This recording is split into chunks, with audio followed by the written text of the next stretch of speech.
तो मैं आज आप लोगों को स्कॉर्पियन के फीचर्स के बारे में बताऊंगा। सबसे पहले आप यहाँ से इसके ड्राइव मोड सेलेक्ट कर सकते हो, जो कि आप लोग देख पा रहे हो यहाँ सेलेक्ट हो रहे हैं।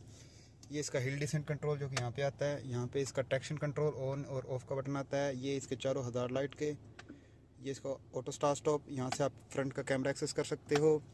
ये इसका एसओएस के लिए, यहाँ से आप एसी का मोड सेलेक्ट कर सकते हो। यहाँ से ये फ्रंट के अंदर यहाँ पे जो आप गर्म हवा मारते हैं उसके लिए, ये एसी मैक्स करने के लिए, ये फ़ैन स्पीड कम करने के लिए, ये ज़्यादा करने के लिए। ऑटो एसी यहाँ पे आता है इसका। ये अंदर के वेंटिलेशन अंदर रखने के लिए ये यहाँ पर आता है। यहाँ से कम्प्लीटली सब ऑफ हो जाता है इसका, बस ये फ्लो ऑन हो जाता है। यहाँ से एसी शुरू होता है इसका। ये ड्यूअल एसी के लिए यहाँ से सेलेक्ट करो, या फिर आप यहाँ से टेम्परेचर सेलेक्ट करोगे तो ऑटोमेटिकली इसका ड्यूअल एसी शुरू हो जाता है। और इसकी अब फैन स्पीड मैं थोड़ी कम कर देता हूँ। ये इसके टच की कंट्रोल है। यहाँ से ऑडियो सिस्टम ऑन होता है। यहाँ से कॉल करने के लिए, होम पे आने के लिए, ये बैक आने के लिए, इसकी सेटिंग, ये किसी आप फेवरेट को सिलेक्ट करते हो उसके लिए। ये रेडियो की ट्यून सेलेक्ट करता है। बहुत से लोगों के मन में डाउट होता है कि ये किस लिए होता है। ये रेडियो की ट्यून सेलेक्ट करने के लिए होता है। यहाँ से रेडियो के चैनल सेलेक्ट होते हैं। यहाँ से म्यूट, यहाँ से इसकी वॉल्यूम कम ज़्यादा होती है। यहाँ पे आते हैं, यहाँ से फिर से म्यूट। यहाँ पे आपको सेलेक्ट करना है कि आप ब्लूटूथ से गाना चलाते हो, किससे चलाना चाहते हो। ये वॉल्यूम कम ज़्यादा वाला बटन, ये ट्रैक चेंज करने के लिए, ये कॉल उठाने के लिए, ये डिस्कनेक्ट करने के लिए। इसको लॉन्ग प्रेस करके रखोगे तो यहाँ से एलेक्सा चलती है। ये हो गया क्रूज़ कंट्रोल।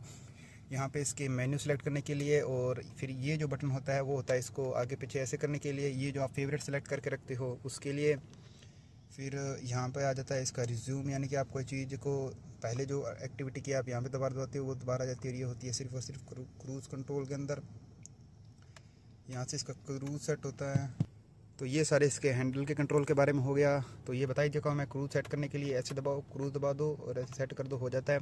फिर वाइपर कंट्रोल, इस बटन को दबाने से ये एक बार के लिए अपनी पूरी विंडशील्ड क्लीन कर लेता है। अगर पानी, मज़े की बात यह है कि अगर ये दबाने पे ये नहीं चल रहा, क्यों? क्योंकि इसके वॉशर के अंदर फ्यूलिड नहीं है। अगर फ्यूलिड होगा तो चलेगा, वरना ये नहीं चलता है।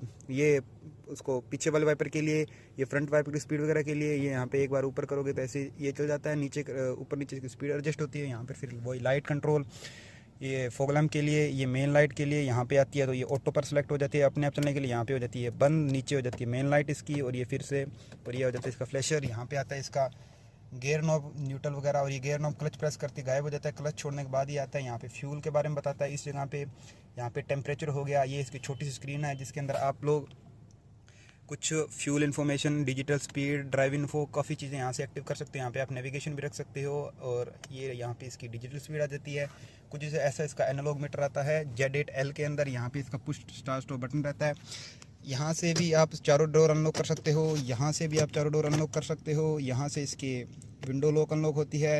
यहाँ से ORVM सेट होते हैं। इसको साइड में करोगे तो ORVM अंदर आ जाते हैं, इधर करोगे तो बाहर आते हैं। देखो साइड में किया, अंदर, बाहर निकाला, बाहर, और मिड के अंदर रखा तो यहीं पे रुक जाता है।